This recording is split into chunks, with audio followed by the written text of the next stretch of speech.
नमस्कार शेतकरी मित्रांनो, कर्जमाफीच्या संदर्भातली एक अत्यंत महत्त्वपूर्ण माहिती समोर आलेली आहे। त्याआधी तुमच्या सर्वांचं स्वागत करतो आपल्या माझी माहिती या यूट्यूब चॅनलवर। आणि मित्रांनो बघा, शेतकरी कर्जमाफी अवघ्या 2 दिवसात पूर्ण होणार असल्याची माहिती समोर आलेली आहे।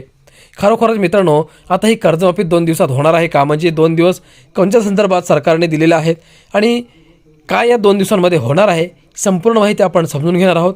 त्यामुळे व्हिडिओ तुम्ही शेवटपर्यंत बघा आणि आपल्या माझी माहिती या यूट्यूब चॅनलला सबस्क्राईब करा। तर चला ही संपूर्ण माहिती आपण खालीलप्रमाणे समजून घेऊयात। शेतकरी मित्रांनो, महाराष्ट्रातील लाखो शेतकऱ्यांसाठी दिलासादायक बातमी। राज्य सरकारच्या शेतकरी कर्जमाफी योजना 2026 अंतर्गत थकीत कर्जाची माहिती अपलोड करण्याचे काम आता अंतिम टप्प्यात आले आहे। सूत्रांच्या माहितीनुसार हा संपूर्ण डेटा येत्या 2 दिवसात पूर्णपणे अपलोड केला जाणार आहे। यामुळे कर्जमाफी प्रक्रिया लवकरच गती घेईल आणि पात्र शेतकऱ्यांना लाभ मिळण्याचा मार्ग मोकळा होईल।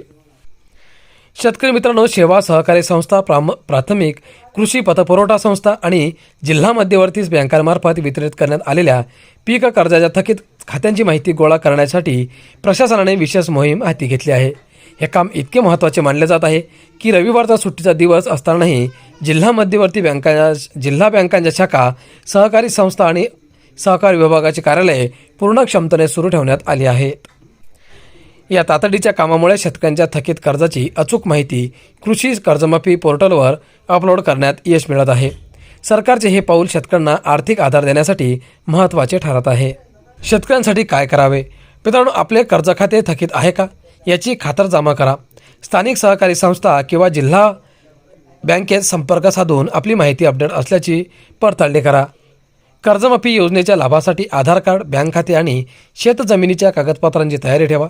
अधिकृत अपडेटसाठी ॲग्रोवन isakal.com किंवा सरकारच्या कृषी विभागाच्या वेबसाईटवरती तुम्ही भेट द्या।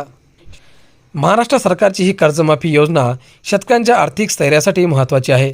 थकीत कर्जामुळे त्रस्त असलेल्या शेतकऱ्यांना नवसंजीवनी मिळणार आहे।